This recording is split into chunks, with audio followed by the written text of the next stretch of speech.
వరంగల్, నల్గొండ, ఖమ్మంలో వచ్చినటువంటి వరదల కారణంగా తెలంగాణ రాష్ట్రంలో అన్ని చోట్ల కూడా వచ్చినాయి, కానీ భారీ స్థాయిలో ఈ 3 జిల్లాల్లో వచ్చిన కారణంగా దాదాపు 5,000 కోట్ల నష్టం వాటిల్లింది. జనజీవనం స్తంభించిపోయింది.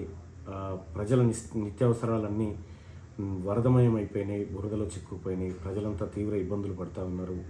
ప్రాణ నష్టం జరిగింది, ఆస్తి నష్టం కూడా భారీ స్థాయిలో జరిగింది. కాబట్టి వరంగల్, నల్గొండ, ఖమ్మం పట్టభద్రుల ఎమ్మెల్సీగా నన్ను గెలిపించినటువంటి ప్రజలు కష్టాల్లో ఉన్నటువంటి ఒక విచారకరమైన సందర్భంలో నేను ముఖ్యమంత్రి గారికి అంటే ఆ వరద బాధితులను ఆదుకోవడానికి ఎమ్మెల్సీగా నాకు వచ్చేటువంటి శాలరీ ఏదైతే ఉందో 2,75,000 రూపాయలను సీఎం రిలీఫ్ ఫండ్ కోసం అందజేస్తూ ఉన్నాను. ప్రజలందరికీ అండగా ఉన్నామని చెప్పి చెప్తా ఉన్నాం. మోరోవర్ ఏంటంటే మీరెవరూ అధైర్యపడాల్సిన పని లేదు, ఈ ప్రభుత్వం మీకు అండగా ఉంటుంది.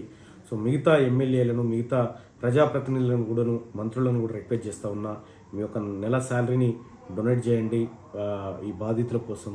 వాళ్ళంతా మన వాళ్ళే కాబట్టి మీ అందరికి చేతులెత్తి రిక్వెస్ట్ చేస్తూ ఉన్నా.